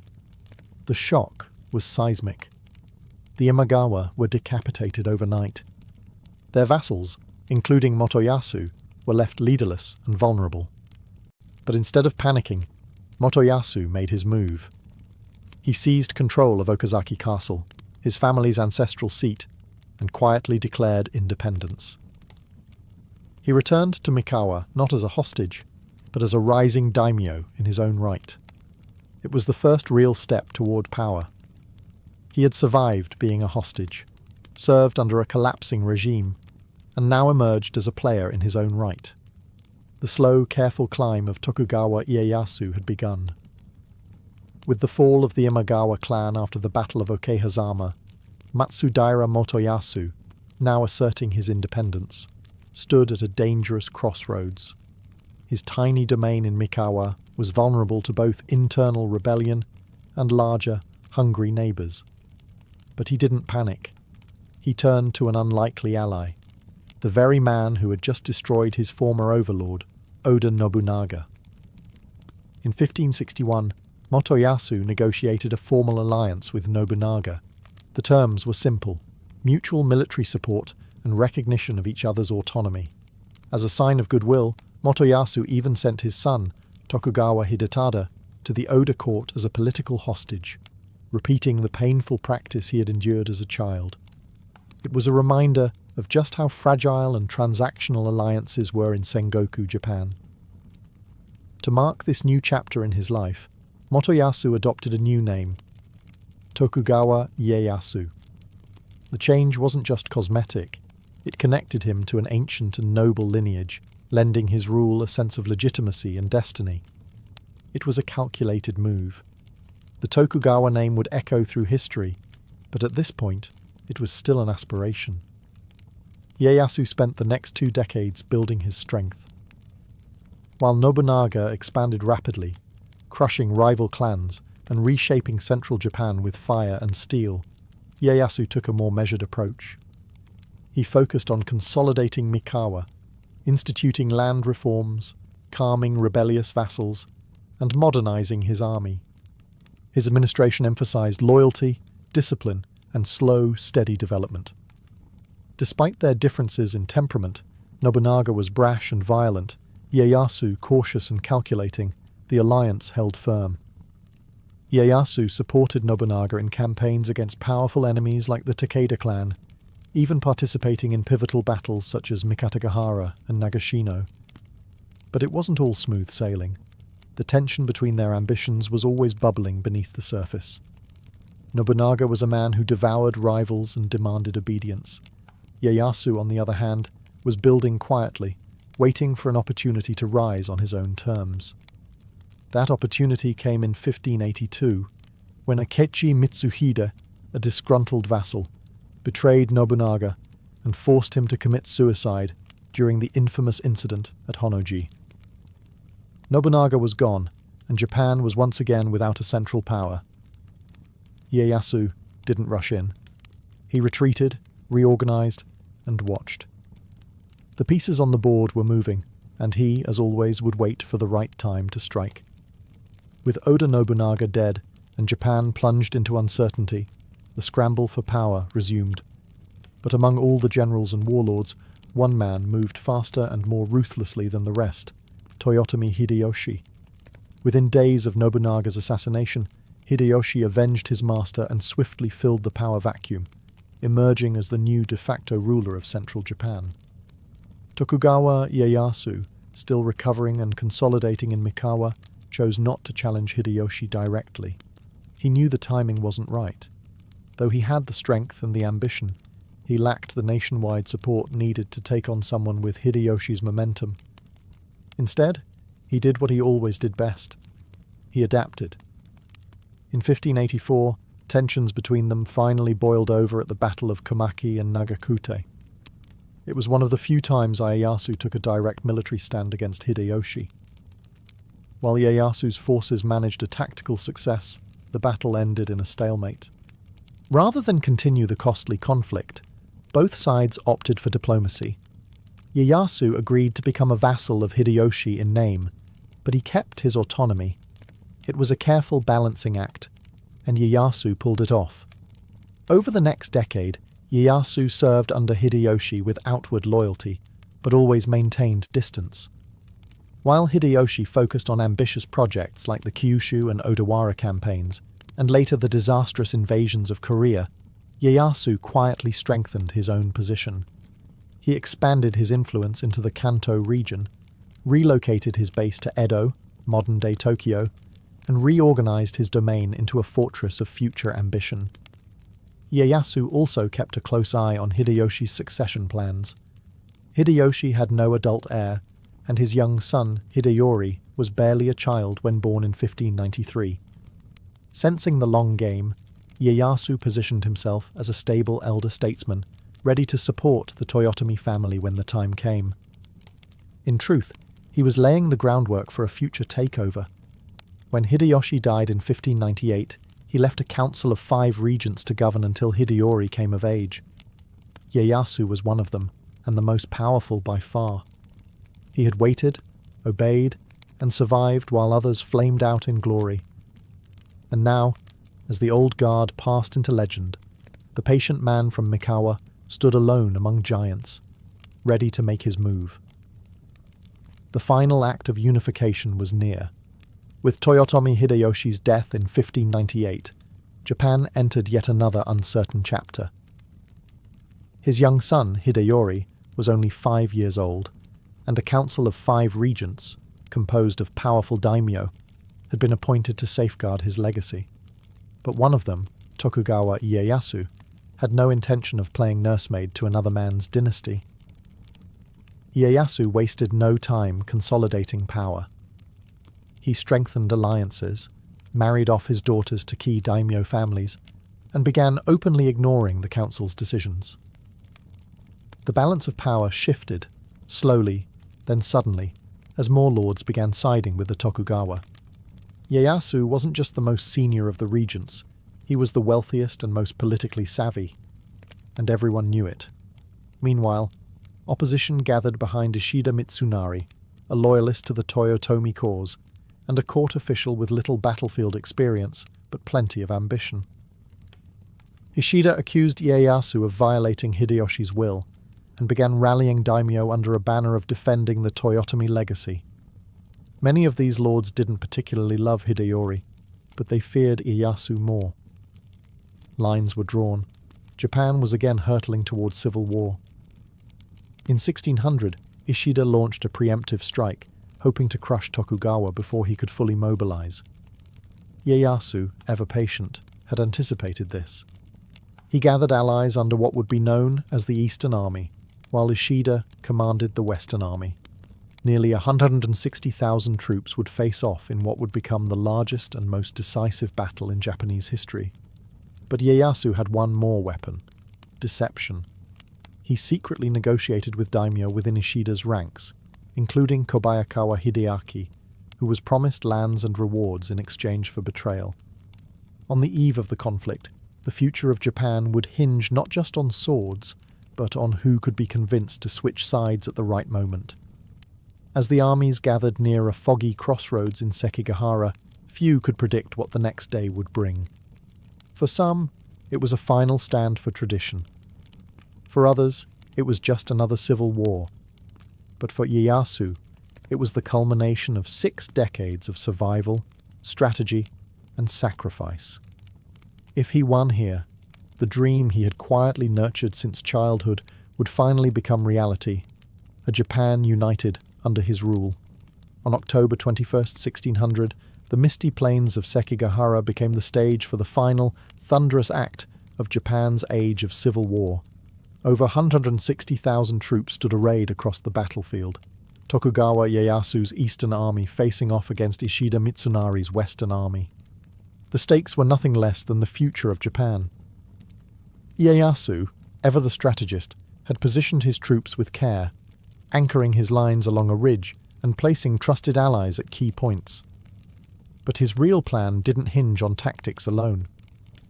He had spent weeks secretly negotiating with several of Ishida's commanders, dangling promises of land and titles. The most important of them all was Kobayakawa Hideaki, whose betrayal would tilt the balance. As the morning fog lifted, volleys of gunfire and arrow showers marked the brutal beginning. The two armies clashed violently, with neither side gaining a clear edge. For hours the battle teetered, blood soaking the fields and samurai clashing in desperate, chaotic duels. Ieyasu remained calm, waiting for the moment he had engineered. That moment came in the early afternoon. Kobayakawa, still perched on the sidelines with thousands of troops, had yet to commit. Ieyasu, frustrated, ordered his musketeers to fire on his position, not as an attack, but as a wake-up call. The message was clear: act now, or be crushed. Kobayakawa made his move. His forces suddenly turned on the Western Army, slamming into the flank of Ishida's men. The effect was immediate and devastating. Panic spread, cohesion broke, and other wavering commanders followed suit. What had been a balanced battle turned into a slaughter. Ishida fled, but was soon captured. Many of his allies were hunted down and executed. Those who survived lost their domains or were forced to submit to Tokugawa authority. The Eastern Army had triumphed, not just by numbers, but through timing, manipulation, and sheer psychological mastery. The victory at Sekigahara wasn't just a military win, it was the final nail in the coffin of the fractured Sengoku era. Ieyasu had eliminated his last major rivals. He didn't just win a battle, he seized control of Japan. Now he didn't have to wait anymore. The throne of power, long contested, was finally his. All that remained was to make it official, and Ieyasu, patient as ever, was ready to shape Japan into something new, under his unshakable rule. Victory at Sekigahara gave Tokugawa Ieyasu control of Japan in practice, but not yet in title. For 2 years, he worked quietly behind the scenes, restructuring power, redistributing fiefs, and rewarding loyalty while punishing defiance.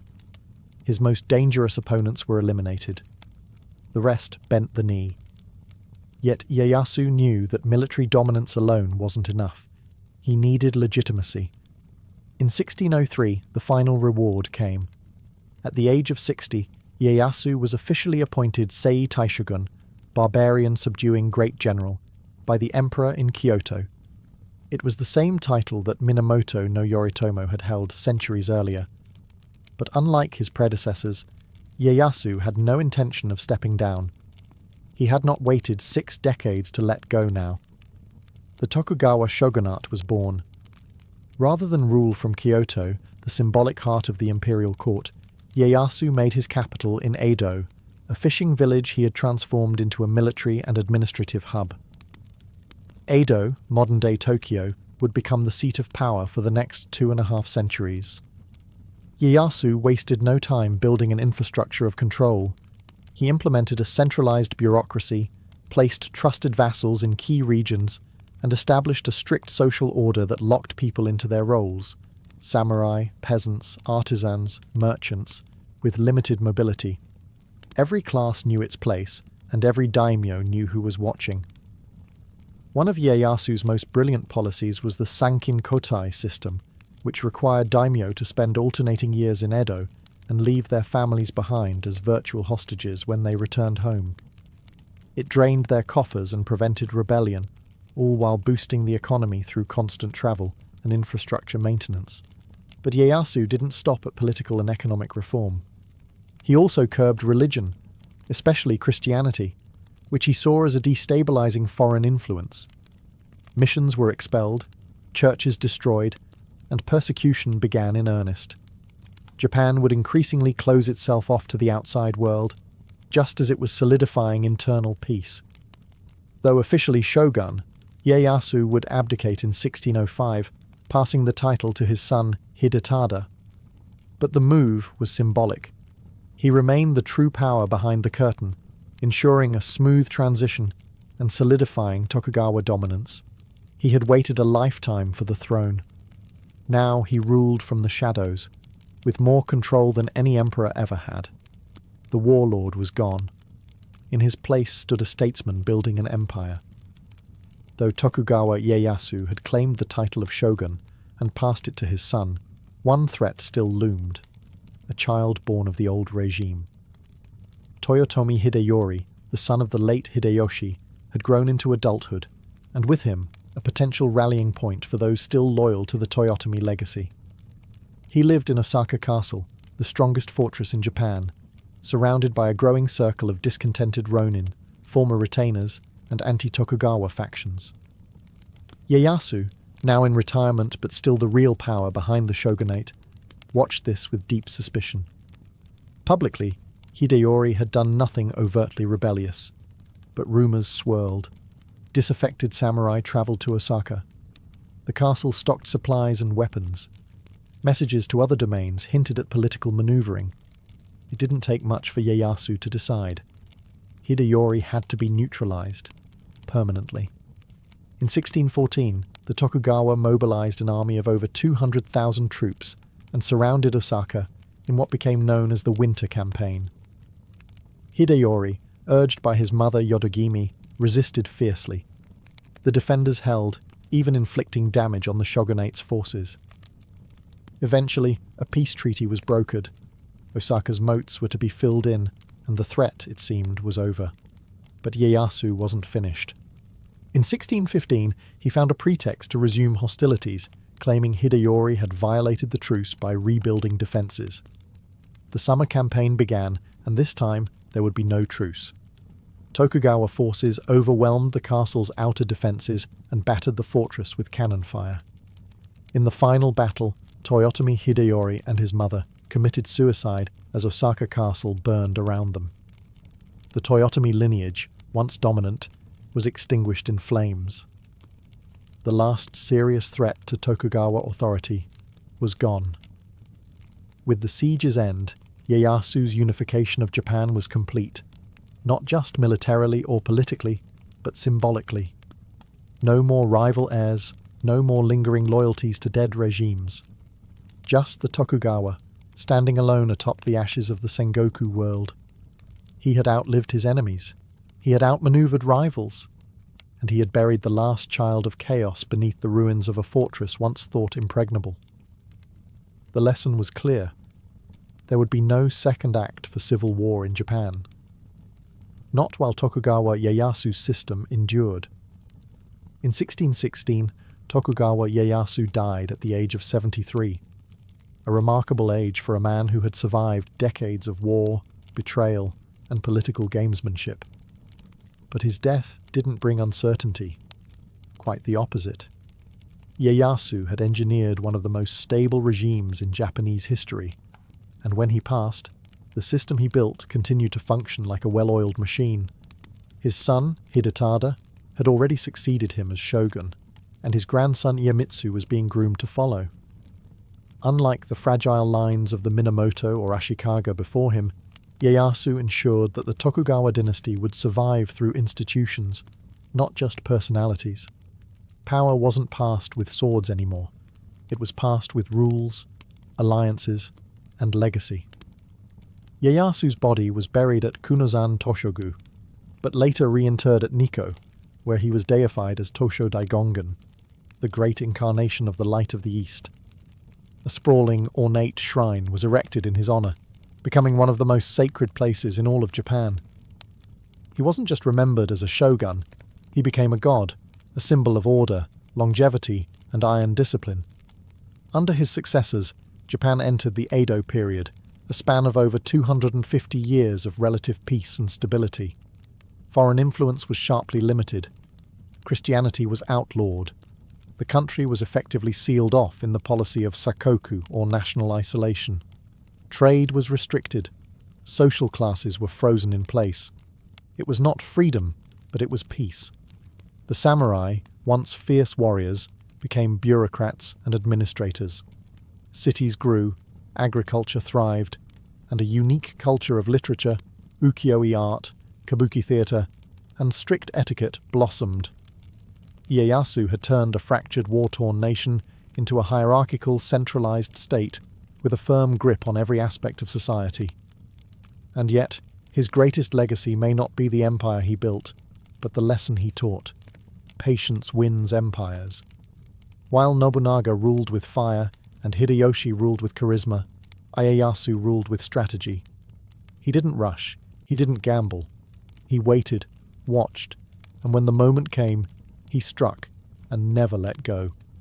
The boy once passed from warlord to warlord as a hostage would become the unchallenged architect of Japan's longest peace. His life was a masterclass in restraint, and his legacy reshaped a nation.